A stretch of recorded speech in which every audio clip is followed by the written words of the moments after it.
بسم اللہ الرحمن الرحیم۔ السلام علیکم، کیپٹل ٹاک میں خوش آمدید۔ آج مسلم لیگ نون کی قیادت نے ایک اہم پریس کانفرنس کی ہے، اور یہ پریس کانفرنس تھی سپریم کورٹ کے اس فیصلے کے بارے میں جو خواجہ سعد رفیق اور خواجہ سلمان رفیق کی گرفتاری کے خلاف جو درخواست دائر کی گئی تھی، اس پر جو ایک تفصیلی فیصلہ سپریم کورٹ نے جاری کیا ہے، تو اس فیصلے پر آج ایک پریس کانفرنس کی گئی، اور اس پریس کانفرنس میں وہی باتیں کی گئیں جو کل ہم اپنے پروگرام میں بھی کر چکے ہیں، مختلف ماہرین سے اس پہ گفتگو بھی ہم نے کی تھی۔ تو یہ جو سپریم کورٹ کا فیصلہ ہے، اسے نیب کے خلاف ایک چارج شیٹ قرار دیا جا رہا ہے۔ تو اب کیا اس چارج شیٹ کے بعد جو مسلم لیگ نون ہے، اس کے وہ متاثرہ رہنما، وہ متاثرہ اراکین پارلیمنٹ جو بار بار نیب کی کسٹڈی میں جاتے ہیں اور ابھی تک ان پر کوئی الزام صحیح ثابت نہیں ہو سکا، ان کا آئندہ لائحہ عمل کیا ہوگا؟ یہ ایک بڑا اہم سوال ہے۔ پروگرام کے پہلے حصے میں آج ہم بات کریں گے مسلم لیگ نون کے سینئر رہنما رفیق صاحب کے ساتھ، اور پروگرام کے دوسرے حصے میں بات کریں گے وفاقی وزیر ہوابازی غلام سرور خان صاحب سے۔ ان سے پوچھیں گے کہ آج کابینہ کے اجلاس میں کیا ہوا۔ سب سے پہلے بات کرتے ہیں سعد رفیق صاحب۔ بہت بہت شکریہ خواجہ صاحب۔ آج جو آپ کی پریس کانفرنس تھی، اس میں مختلف آپ کے ساتھیوں نے بات کی، لیکن جو بات آپ نے کی کہ اب وقت آ گیا کہ نیب کو ختم کر دیا جائے، لیکن سوال یہ ہے کہ نیب کا خاتمہ صرف آپ کے مطالبے سے ہوگا، یا اس سلسلے میں پارلیمنٹ کوئی کردار ادا کرے گی تو پھر اس کا خاتمہ ہوگا؟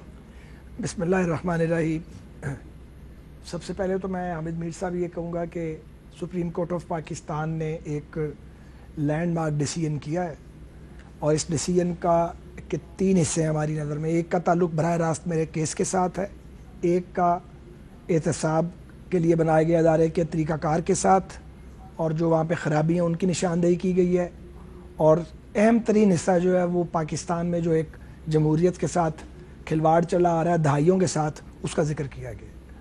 تو جو آپ نے سوال کیا اس کا براہ راست جواب تو یہ ہے کہ بنیادی طور پہ یہ پی ایم ایل این اور پیپلز پارٹی کی ذمہ داری تھی کہ جب ہمارے ادوار حکومت تھے تو ہم اگر اتنا ہی تنگ تھے اس قانون سے اور اسے ڈریکونین لا سمجھتے تھے تو اس کو ختم کرتے۔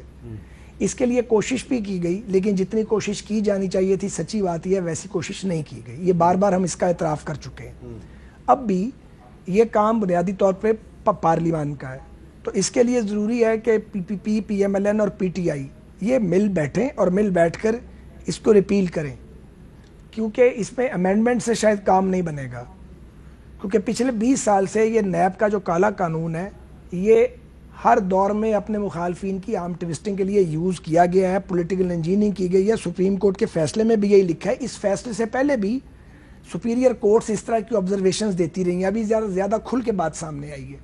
تو اس کے لیے ابھی اے پی سی متوقع ہے عید الاضحیٰ کے بعد، تو وہاں بھی ایجنڈے پہ میرا خیال ہے کہ یہ چیز آئے گی سامنے، کیونکہ جو ورکنگ کمیٹیز بنی ہیں اے پی سی کے ایجنڈے کی تیاری کے لیے، ان کے ذہنوں میں یہ چیز موجود ہے کہ پیپلز پارٹی اور مسلم لیگ نون اور دیگر اپوزیشن پارٹیوں نے مل کر حکومت کے ساتھ بات کرنی ہے کہ نیب کے قانون کو تبدیل نہ کیا جائے، اس کو ختم کر دیا جائے۔ اس وقت جو گفتگو چل رہی ہے وہ چل رہی ہے نیب لا کی امینڈمنٹ کے اوپر۔ جی، چونکہ جب آپ کو کچھ نہیں مل رہا ہوتا تو جتنی آپ کی عددی قوت ہے، جو ملتا ہے آپ وہ لینے کی کوشش کرتے ہیں۔ پارلیمنٹری طریقہ یہی ہے۔ تو ہم اکثریت میں نہیں ہیں، اور اکثریت میں تھے تو یہ کام کرنے کا تھا، کیا نہیں ہے۔ ابھی اکثریت میں نہیں ہے تو آبویسلی پی ٹی آئی کے ووٹ کے بغیر یہ ہو نہیں سکتا، اور ہمارے ووٹ کے بغیر وہ نہیں کر سکتے سینٹ میں۔ تو مل کے ہم تو چاہتے ہیں کہ اسے ریپیل کیا جائے، لیکن اگر یہ فار دی ٹائم بینگ یا ابھی وقتی طور پہ اگر یہ ریپیل نہیں ہوتا تو پھر اس میں افیکٹو امینڈمنٹس آئیں، لیکن الٹیمیٹلی اس لا کو ریپیل ہونا ہے اور اس ادارے کو ختم ہونا ہے، آج نہیں تو کل۔ اس سلسلے میں حکومت اور اپوزیشن کے درمیان کوئی بات چیت، کوئی رابطے شروع ہوئے ہیں؟ جی ہاں، اس سلسلے میں تقریباً 3 میٹنگز ہوئی ہیں۔ اس میں آج کی میٹنگ میں بھی میں خود بھی تھا، اور ایک پچھلی میٹنگ میں جس میں وزراء بھی تھے اور پیپلز پارٹی، جے یو آئی اور پی ایم ایل این کے نمائندے تھے اسپیکر آفس میں، وہاں بھی میں موجود تھا۔ ایک آدھ میٹنگ اس کے علاوہ بھی ہوئی ہے، اور اس میں یہ بات چیت ہو رہی ہے کہ نیب کا قانون تبدیل کیا جائے۔ سر اس میں ابھی تو گورنمنٹ جو ہے وہ تو جو پچھلا آرڈیننس ہے میرا خیال ہے اس حوالے سے وہاں تک شاید جانا چاہ رہی ہے، لیکن ظاہر اپوزیشن سمجھتی ہے اس سے کام نہیں ہوگا۔ ابھی تو بات چیت بالکل ابتدائی مرحلے میں۔ لیکن جب آپ اگر فرض کریں کہ آپ حکومت کو اپنی شرائط پہ لے آتے ہیں، اپنے مطالبات منوانے پہ لے آتے ہیں، تو ان ریٹرن حکومت کو بھی تو کچھ چاہیے نا آپ سے؟ نہیں سر، اس پہ ایک نہیں ہے، 4-5 قوانین ہیں, اس پہ فیٹف بھی ہے, اور اس پہ بھی کچھ جو قانون سازی حکومت کرنا چاہ رہی ہے, وہ ایک سپرا نیب لا لانا چاہ رہی ہے, جس میں کسی آدمی کو اٹھا کے لے جائیں گے 3 مہینے بعد, پھر 3 مہینے کی ایکسٹینشن ہے, یعنی وہ مسنگ پرسن بن جائے گا. اور اگر کسی نے فائنینشیل کرائم کمٹ کیا ہے, کوئی ہنڈی کے ذریعے کوئی کسی کاروباری آدمی نے, تو وہ جو ہے وہ ٹیررزم سمجھا جائے گا. تو وہ ڈائریکٹلی ہرٹ کرتا ہے فنڈامنٹل رائٹس کو, اور پاکستان کی جو بزنس کمیونٹی ہے اور عام آدمی ہے وہ بہت بری طرح متاثر ہوگا. تو یہ ساری ایک لگتا ہے کہ مل کے ہی اس پہ بات ہوگی.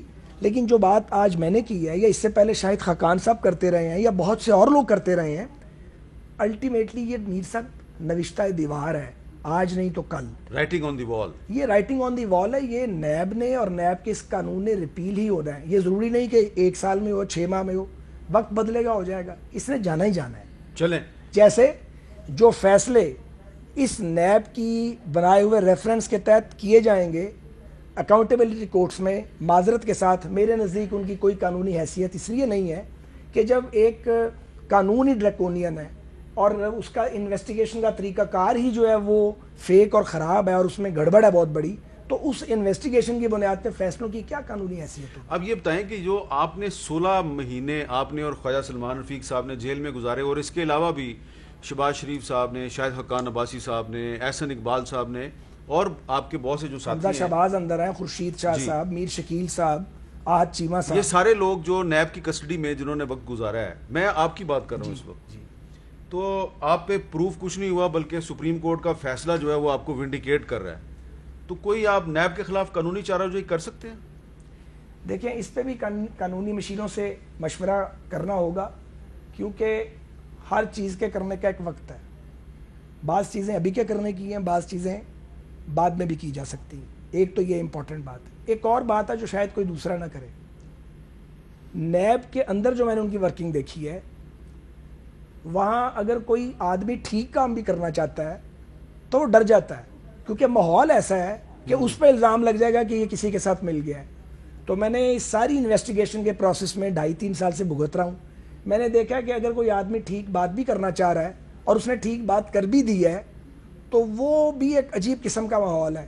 یعنی ایک بار میں گیا انویسٹیگیشن پہ, تو میں نے نیب کے افسران کو کہا, وہ ان کیمرہ کر رہے تھے, میں ان سے بات کرنا چاہ رہا تھا. ظاہر ہے فریڈم کے خلاف ہے ان کیمرہ بات کرنا, تو میں نے کہا میں آپ سے آزاد فضا میں بات کرنا چاہتا ہوں, میری بات سنیں. تو وہ جو 2 افسران تھے وہ گھبرا رہے تھے مجھ سے بات کرنے سے, یعنی مجھے ہی بلایا ہوا تھا. بعد میں اندازہ ہوا وہ اس بات سے گھبرائے ہوئے تھے کہ اگر ہم اس کی بات باہر جا کے سنیں گے تو ہم پہ کوئی الزام نہ لگ جائے. تو ایک خوف کی فضا ہے, کیونکہ قانون ڈریکونین ہے. اس لیے میں یہ کہتا ہوں کہ آپ کتنا مرضی اچھا آدمی بٹھا دیں, بات نہیں بنتی. جیسے بعض لوگ کہتے ہیں جی فلاں کا استعفیٰ لے لو.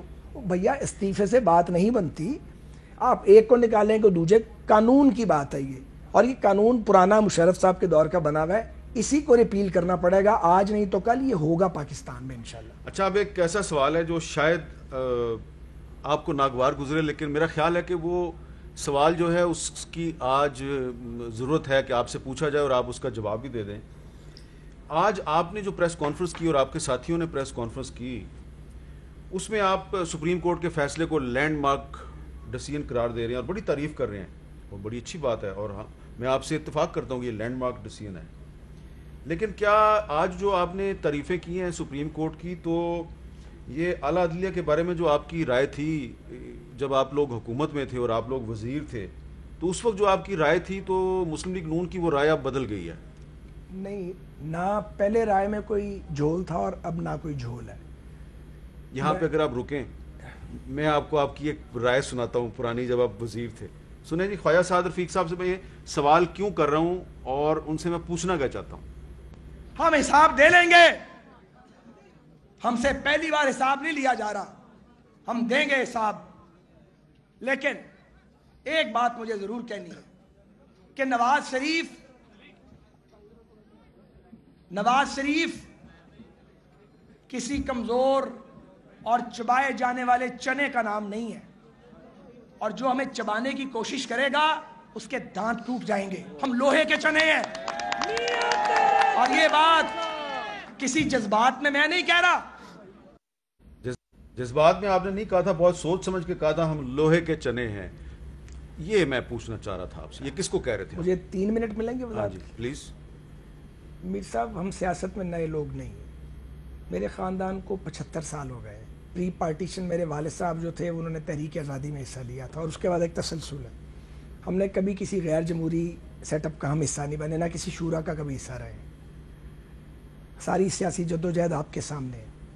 گزارش یہ ہے کہ جب میں نے یہ بات کی تھی تو میرا ہدف بالکل واضح تھا اور میرا ہدف میرے سیاسی مخالفین تھے. اچھا. کیونکہ یہ وہ وقت تھا جب عمران خان صاحب نے اور ان کی پارٹی نے ہمارے حوالے سے الزامات کی ایک بوچھاڑ اور بہتان تراشی کی انتہا کی ہوئی تھی اور کئی مہینے ہو گئے تھے, کان پک گئے تھے سنتے سنتے. اور معذرت کے ساتھ اس میں آپ کبھی کبھی مجھ سے خفا بھی اس بات پہ ہو جاتے ہیں, لیکن میں نے کبھی آپ کو یا آپ جیسے جو حق پرست اینکرز ہیں ان کا ذکر نہیں کیا. لیکن کچھ لوگ جن کا صحافت سے کوئی تعلق نہیں ہے اور وہ اینکرز بنے ہوئے ہیں, وہ بھی ہمیں ہر وقت صبح دوپہر شام گالیاں دیتے تھے اور دھمکیاں ٹی وی پہ دیتے تھے. میں نے ان کو یہ کہا تو یہ تاثر دیا گیا بعض حلقوں میں اور بعض اداروں میں کہ یہ ان کی طرف اشارہ ہے. میں نے اسی رات کے 1 بجے اس کی کلیریفیکیشن ایشو کی تھی تو, لیکن وہ سنی نہیں گئی. اور جو سابق چیف جسٹس صاحب تھے انہوں نے کورٹ میں بیٹھ کے بھی جو ہے بڑا ایک ایسا انداز اختیار کیا جو میں سمجھتا ہوں کہ ان کے منصب کے شایان نہیں تھا. تو میں نے جو کہا تھا اپنے سیاسی مخالفین کو کہا تھا, لیکن میں اس فیصلہ یہ جو آیا ہے میں بڑا ہمبل ہوں. میں اس کو کسی کی فتح, اپنی فتح بالکل قرار نہیں دے رہا. یہ قانون کی, آئین کی اور سچ کی فتح. میں نے آپ سے یہ سوال اچھا کیا, آپ نے وضاحت کر دی لوہے کے چنے کی, لیکن میں پرانے کلپ سے لانا نہیں چاہتا کیونکہ آپ لوگوں نے پہلے ہی کافی مشکل وقت کاٹ لیا ہے. اب کیا آپ کو ہم پرانی باتیں سنا کے آپ کو اور زج کرنے کی کوشش کریں؟ میں تھوڑی سی اور عرض کرتا ہوں, آپ بچ کے بات کر رہے ہیں, مہربانی آپ میرے لیے جی دیکھیے جو آپ نے کہا نا موقف بدلا ہے, نہیں سر موقف نہیں بدلا. آپ جی ٹی روڈ پہ نواز شریف صاحب کے ساتھ نہیں تھے؟ سر میں بالکل ساتھ تھا. میں اور آپ کے 2 ساتھی دانیال عزیز اور طلال چودھری توہین عدالت میں ڈسکوالیفائی نہیں ہوئے, وہ کیوں ایسی باتیں کرتے تھے جس سے وہ ڈسکوالیفائی ہو گئے؟ دیکھیے بعض لوگوں نے لائن کراس کی ہوگی, لیکن میر صاحب لائن دونوں طرف سے کراس ہوئی تھی. معافی چاہتا ہوں میں نا, اس طرح ہم ون وے ٹریفک تو نہیں چل سکتی نا. گزارش یہ ہے کہ چونکہ حساسیت بہت ہے لیکن یہ ریالٹی ہے. یہی سنا ہے کہ جج صاحبان نہیں بولتے, ان کے فیصلے بولتے ہیں. یہ فیصلہ بولا نا, اس سے پہلے بھی فیصلوں کو بولنا چاہیے تھا. لیکن اگر کسی کے بارے میں ایک خاص طور پہ ایک عوامی نمائندے کے بارے میں جس کے پاس سوائے اس کے امیج کے کچھ نہیں ہے, آپ اس کو مختلف القابات سے نواز دیں گے اور اس کا ثبوت بھی نہیں ہوگا, تو پھر پولیٹیکل لوگ خاموش نہیں رہ سکتے. ان کی مجبوری ہوتی ہے, وہ چاہیں یا نہ چاہیں انہیں بولنا پڑتا ہے.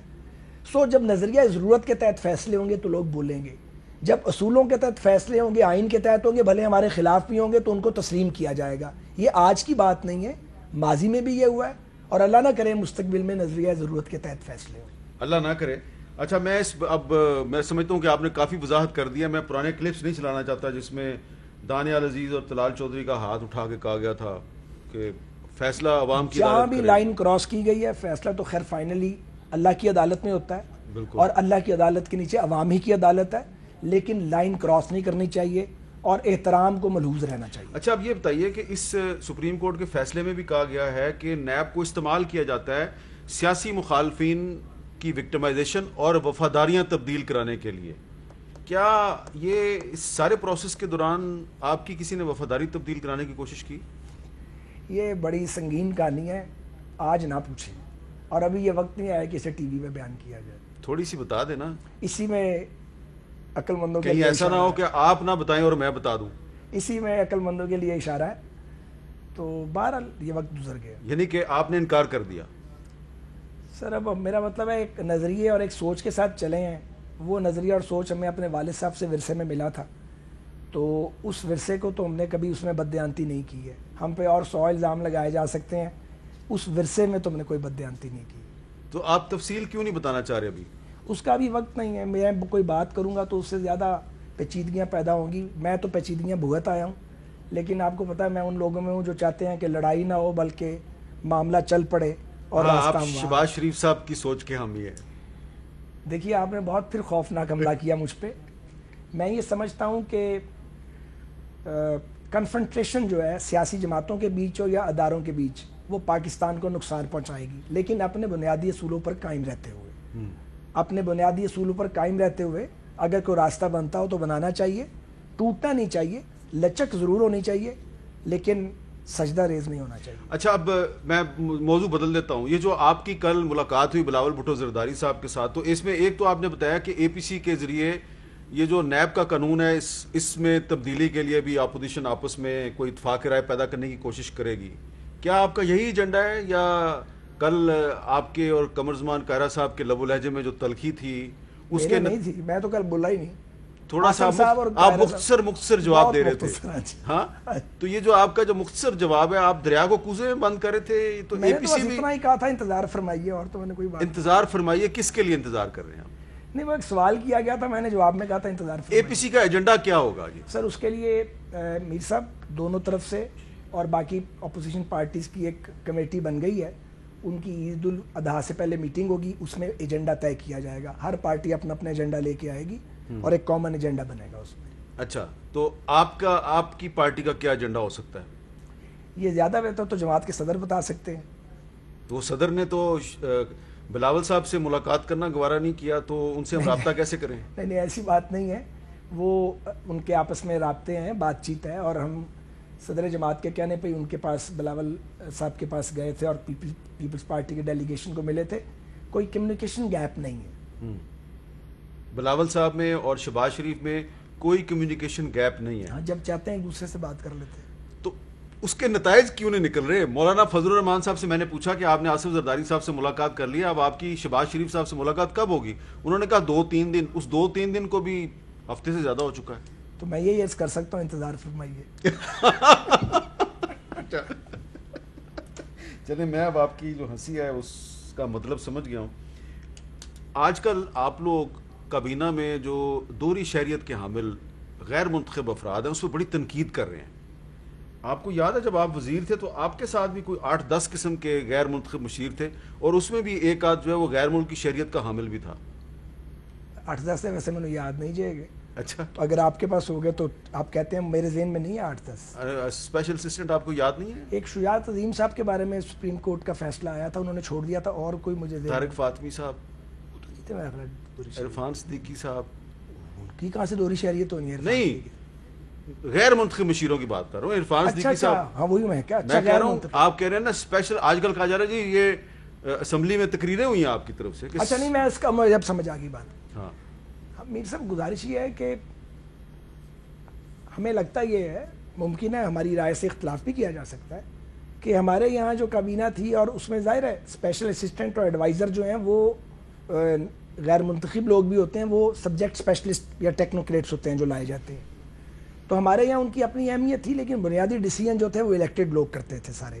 اور جو ایک جماعت کا ایک ہارڈ کور ہوتا ہے وہ سارا الیکٹڈ لوگوں پر مشتمل تھا. اس میں 1-2 لوگ وہ بھی تھے جو نان الیکٹڈ تھے، لیکن ان کا اپنے اپنے پروفیشن کا 40 سال کا تجربہ تھا. یہاں عمران خان صاحب کی حکومت میں یہ محسوس ہوتا ہے سبوں کو کہ یہاں پہ غلبہ غیر منتخب لوگوں کا ہے. تو غیر منتخب لوگوں کی وہ سٹیک کبھی نہیں ہوتی، کیونکہ وہ گلی میں جاتے نہیں ہیں ووٹر کے پاس. جو گلی میں ووٹر کے پاس جاتا ہے اس کے پاؤں سب سے پہلے جلتے ہیں، اور اسے سوچ ہوتی ہے فیصلہ کرنے سے پہلے کہ میں نے گلی میں لوٹنا ہے. آخری سوال، آپ ہمیشہ کہتے ہیں کہ جو سیاسی حکومتیں انہیں اپنی مدت پوری کرنی چاہیے. کیا عمران خان کی حکومت کو اپنی مدت پوری نہیں کرنی چاہیے؟ میں ہمیشہ یہ کہتا ہوں کہ منتخب حکومتوں کو اپنی مدت پوری کرنی چاہیے. اب یہ فیصلہ کرنا پڑے گا کہ عمران خان صاحب منتخب ہیں یا چنتخب ہیں. یا چنتخب شاہد خاقان عباسی صاحب نے ٹرم ایجاد کی ہے. کیا اس کا کیا مطلب ہے چنتخب؟ یعنی منتخب بظاہر ہیں لیکن ہے نہیں. اچھا، چنے گئے ہیں. یہ شاہد صاحب نے بڑی مشہور ٹرم ہے، میں تو ان سے سیکھی ہے میں نے. اچھا، چنے گئے ہیں. تو اس کا مطلب ہے کہ عمران خان کو اپنی مدت پوری نہیں کرنی چاہیے. میں تو کچھ نہیں کہہ رہا، میں نے یہ کہا کہ ہمارا یہ موقف رہا ہے کہ جو منتخب حکومتیں انہیں اپنا ٹینیور پورا کرنا چاہیے. تو جو چنتخب ہے اس کو نہیں کرنی چاہیے. میں نے یہ کب کہا؟ یہ تو آپ خود ہی فرما رہے ہیں. میں نے کہا کہ یہ منتخب نہیں ہے عمران صاحب. کیا موجودہ صورتحال میں نئے انتخابات پاکستان کے مسائل حل کر سکتے ہیں؟ آنیسٹ اوپینین دو سر. گزارش یہ ہے کہ، اور یہ میری سوچی سمجھی رائے ہے، کہ جب تک ہم ایک ایجنڈا، نیشنل ایجنڈا نہیں بناتے، اور وہ ایجنڈا جو ہے وہ ریاستی اداروں کو اور پاکستان کی سیاسی جماعتوں کو مل کے ہی بنانا پڑے گا.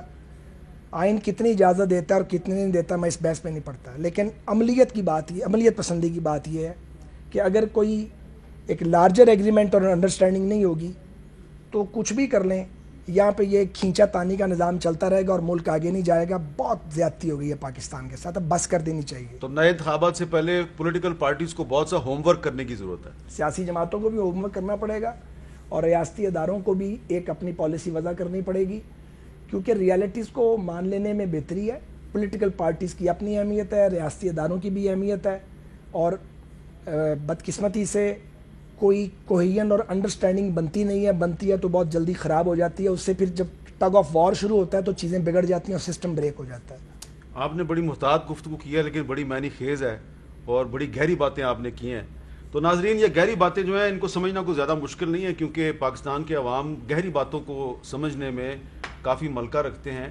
تو خواجہ سعد رفیق صاحب نے ہمارے ساتھ گفتگو کی ہے. ایک بریک لیتے ہیں, بریک کے بعد ہم بات کریں گے وفد ہوابازی جناب غلام سرور خان صاحب سے. بریک کے بعد دوبارہ ملتے ہیں.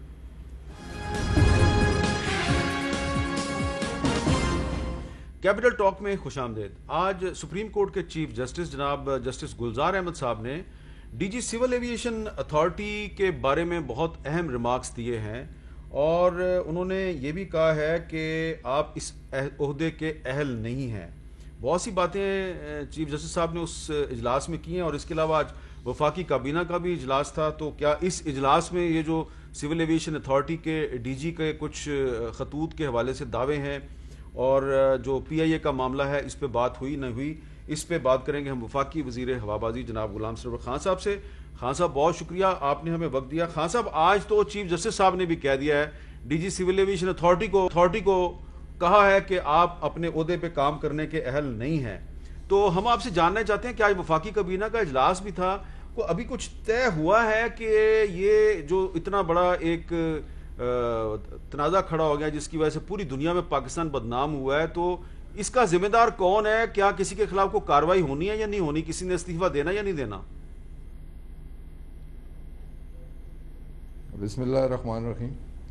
میر صاحب, میں تو آج کیبنٹ میں تھا, لیکن آج سپریم کورٹ آف پاکستان نے ڈی جی جو کہ سیکٹری ایویشن بھی ہیں اور D G civil aviation authority بھی ہیں, انہیں اور chief executive P I A, chief executive Serene Air, chief executive airblue, ان سب لوگوں کو بلایا ہوا تھا.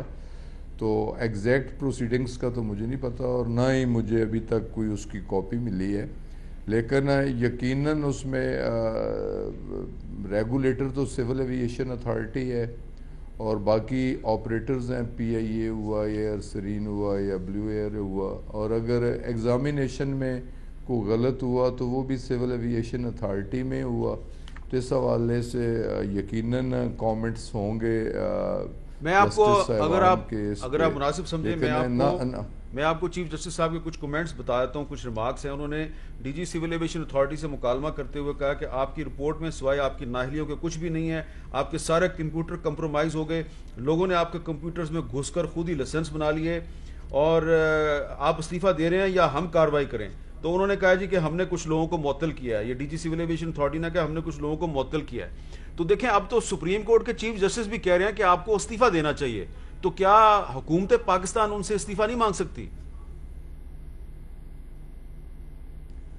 میرے علم میں نہیں ہے جی یہ بات, اور ابھی تک کوئی بلیک اینڈ وائٹ میں بھی یہ چیز سامنے نہیں آئی کہ چیف جسٹس صاحب نے کیا کہا, اور زیادہ میر صاحب اس پہ میں بات بھی نہیں کر سکتا کہ معاملہ سپریم کورٹ آف پاکستان میں ہے, سب جوڈس ہے. لیکن ایک بات بڑی واضح ہے اور طے شدہ حقیقت ہے کہ جن لوگوں نے غلط طریقے سے لائسنس حاصل کیے ہیں وہ کسی طریقے سے اب جہاز نہیں اڑا سکتے. اچھا, انہیں اب جانا ہی ہوگا, اور جن لوگوں نے غلط لائسنس دیے ہیں نہ صرف انہیں جانا ہوگا, نوکری سے برخاست ہونا ہوگا, بلکہ انہیں جیل کی ہوا بھی کھانی پڑے گی. یہ تو ایک سپریم کورٹ کی ڈائریکشن بھی ہے, اور اس پہ منسٹری کی طرف سے میری بھی یہی ہدایات ہیں اور پرائم منسٹر کی بھی یہی ہدایات ہیں کہ لوگوں کی سیفٹی پہ کوئی کمپرومائز نہیں ہے. ٹھیک بات ہے بدنامی ہوئی ہے, لیکن سیفٹی فرسٹ ہے. ہم نے گندے عناصر کو اٹھا کے باہر پھینکنے ہیں. جن لوگوں نے غلط طریقے سے امتحانات دیے ہیں اور پائلٹس کے لائسنس حاصل کیے ہیں تو ان لوگوں کے خلاف ایکشن ضروری ہوگا, اور ان میں سے تقریباً 161 لوگوں کی سسپینشن ہو گئی ہے اور 28 لوگوں کی ٹرمینیشن بھی ہو چکی ہے. ان کے لائسنسز کینسل ہو چکے ہیں, وہ نوکریوں سے برخاست ہو چکے ہیں. تو ایکشن جو باقی ہے ان کے خلاف بھی ایکشن ہوگا, کوئی بچے گا نہیں. اور اب تو ہم جن لوگوں کے صرف ایکشن یہ نہیں کر رہے کہ سسپینشن ہو, لائسنس کی کینسلیشن ہو یا نوکری سے ٹرمینیشن ہو, بلکہ ہم تو یہاں تک جائیں گے کہ جنہوں نے امتحانات کے لیے جو سہولت کار بنے, جنہوں نے کمپیوٹر تک ایکسیس دی, جو سول ایویشن اتھارٹی کے لوگ ملوث پائے گئے, جن میں سے ان کے آئی ٹی کے لوگ بھی ہیں, ان کے لائسنسنگ اتھارٹی کے لوگ بھی ہیں, انہیں جیل کی ہوا بھی انشاءاللہ کھانی پڑے گی. اور ہم تو پروب اس حد تک بھی کریں گے کہ کن لوگوں نے ان لوگوں کی جگہ بیٹھ کے ایگزام دیے ہیں, وہ بھی ایک سرٹیفائیڈ پائلٹس ہیں, کوالیفائڈ پائلٹس ہیں. اگر کسی پائلٹ نے بھی کسی کی جگہ بیٹھ کے ایگزام دیا ہوا تو وہ بھی حساب سے بچ نہیں سکے گا, وہ بھی اکاؤنٹیبل ہوگا اور اسے بھی جانا ہوگا. اچھا, تو اس پہ منسٹری کی آلریڈی ڈائریکشن موجود ہیں, پرائم منسٹر آف پاکستان کی ود زیرو ٹالرنس ان کی ہدایات موجود ہیں. اور آج سپریم کورٹ آف پاکستان نے پرائم منسٹر کے ڈیسیجن کو, میرے ڈیسیجن کو on the floor of the house جو ہم نے کہا اسے انڈوس کیا اور سخت طریقے سے متنبہ بھی کیا سول ایویشن اتھارٹی کے افسران کو کہ جلد از جلد اور سخت سے سخت ایکشن لیں ایسے لوگوں کے خلاف. تو انشاءاللہ تعالی اب اس میں کوئی کوتاہی نہیں ہوگی. اب ایک سوال یہ ہے کہ یہ 13 جولائی کو جو سول ایویشن اتھارٹی ہے اس کے ڈائریکٹر جنرل حسن ناصر جامی صاحب جو ہیں, انہوں نے عمان کی سول ایویشن اتھارٹی کو ایک خط لکھا ہے, اور اس میں جو پیراگراف نمبر 4 ہے اس میں وہ کہہ رہے ہیں کہ it is important to clarify that all C P L ATPL pilot licence. وہ پڑھا ہے میر صاحب, سارے لوگوں نے وہ خط بھی پڑھا ہے, اور اس میں تو وہ کہہ رہے ہیں کہ پاکستان سول ایویشن اتھارٹی سارے لائسنس جینون ہیں اور none of the pilot licences are fake. تو یہ تو آپ کا جو موقف ہے جو آپ نے قومی اسمبلی میں پیش کیا, یہ اس کی تردید نہیں ہے. میرے موقف کو میرا آج بھی وہی موقف ہے جو کل تھا. اچھا, اور میرے موقف کو آج سپریم کورٹ آف پاکستان نے انڈوس بھی کیا, اور اس کی انٹرپریٹیشن میں کیے دیتا ہوں, حالانکہ آپ مجھ سے بہتر انداز میں کر سکتے ہیں کہ لائسنس جس اتھارٹی نے دیا, لائسنس تو سول ایویشن اتھارٹی کا جاری شدہ ہے نا, لائسنس میں کوئی فرق نہیں ہے. لائسنس دینے والے میں فرق ہے, لائسنس حاصل کرنے کے طریقہ کار میں فرق ہے. اس نے خود بیٹھ کے ایگزام نہیں دیا, اس کی جگہ کسی نے ایگزام دیا. اس نے ٹائم پہ ایگزام نہیں دیا, اس نے جو شیڈول تھا اسے ہٹ کے ایگزام دیا. وہ فلائٹ کر رہا تھا اور نیچے ایگزام ہو رہا تھا.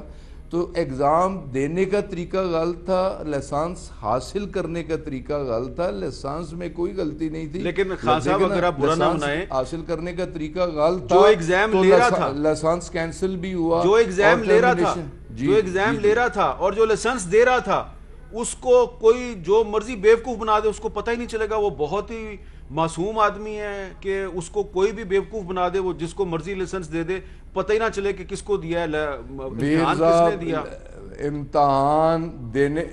امتحان لینے والے, امتحان دینے والے اور امتحان سے مستفید ہونے والے, یہ تینوں بھیڑیں منہ کالی ہیں اور تینوں کے خلاف ایکشن ہوگا. تو کیا ان کالی بھیڑوں میں وہ افسران شامل نہیں ہیں جن کی ناک کے نیچے, جن کی نگرانی میں یہ سارا کچھ ہو رہا تھا, جو ڈی جی بھی ہیں, جو سیکٹری بھی ہیں, جنہوں نے 3-3 4-4 ٹوپیاں پہنی ہوئی ہیں؟ سر وہ جو ذمہ دار, دیکھیں یہ سارا ایشو شروع کب کا ہوا ہے, 2013 سے شروع ہو کے تو 2018 تک آیا, 2020 میں انکوائری مکمل ہوئی. تو اس میں نہ اس D G civil aviation authority کی غلطی ہے, نہ اس سیکٹری کی غلطی ہے. یہ تو سب کچھ پچھلے ادوار میں ہوا. جب ہم بات پچھلے ادوار کی کرتے ہیں کہ انسٹیٹیوشنز کو پولیٹیسائز کیا گیا, انسٹیٹیوشنز کو تباہ و برباد کیا گیا, انسٹیٹیوشنز میں کرپشن کی گئی, تو یہ سب کچھ دیکھیں نا, غلط امتحان, غلط لائسنس, غلط نوکریاں, جیلی ڈگری, دیکھیں نا یہ سب کچھ پہلے بھی سپریم کورٹ آف پاکستان اس کی دیکھیں نا انیشیٹو سپریم کورٹ کا تھا. سو موٹو ایکشن لیا 2018 میں چیف جسٹس آف پاکستان نے. 658 لوگ پہلے جیلی ڈگریوں پہ نکل چکے ہیں, جن میں سے پائلٹ بھی شامل ہیں, جن میں انجینئر شامل ہیں, ٹیکنیشین شامل ہیں. تو یہ گان تو ڈالا ہوا پچھلے دور کا ہے. سو کال جو جمہوریت کے چیمپئن بنے بیٹھے ہیں یہ تو ان کا ڈالا ہوا گند ہے. اداروں کو تباہ و برباد کیا ہے, ایسے لوگوں کو غلط طریقے سے آ کے بٹھا دیا ہے. آپ کی بات درست ہے غلام. ابھی تو ہم اس کی صفائی کر رہے ہیں. تو جو اس وقت کے ذمہ دار پائے جائیں گے, جو بھی ذمہ دار پایا جائے گا اسے اسپیئر نہیں کیا جائے گا. غلام سرور خان صاحب آپ صحیح کہہ رہے ہیں, یہ آپ بالکل مطمئن رہیں. پچھلے ادوار میں گن ڈالا گیا, لیکن چلے مسلم لیگ نون کے دور میں تو آپ نہیں تھے, لیکن اس سے پہلے ایک دو ادوار میں آپ بھی تو شامل رہے, ان کے ساتھ آپ بھی تھے, تو تھوڑی سی ذمہ داری آپ بھی لیں. جی میں سول ایویشن اتھارٹی میں نے اگر دیکھا یہاں گندگی زیادہ ہے تو گندگی چھوڑ کے میں آ بھی گیا. جب میں نے دیکھا یہاں کرپشن زیادہ ہے تو میں کرپٹ نہیں تھا, میں کرپٹ لوگوں کو چھوڑ کے آ گیا. جن لوگوں نے اداروں کو تباہ و برباد کیا, جب میں نے دیکھا کہ یہ لوگ اداروں کے ساتھ مخلص نہیں ہیں, ملک کے ساتھ مخلص نہیں ہیں, میں نے اچھے وقتوں میں انہیں چھوڑا. میں تو انڈیپینڈنٹ الیکشن لڑ کے آیا, میں ان کے ٹکٹ پہ تو الیکشن نہیں لڑ کے آیا, انڈیپینڈنٹ الیکشن لڑ کے ان کے خلاف جیت کے آیا. واہ جی واہ. میں نے تو کوئی ایسا غلط کام نہیں کیا. اگر کسی نے غلط کیا تو میں نے انہیں چھوڑا بھی.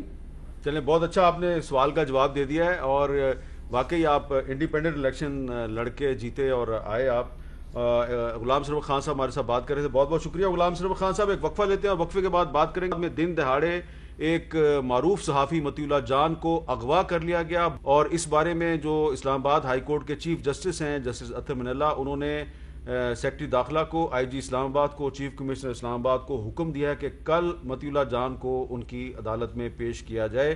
لیکن مطیع اللہ جان کو کس نے اغوا کیا, یہ ایک مہمہ ہے, اس سے بات کریں گے ایک وقفے کے بعد.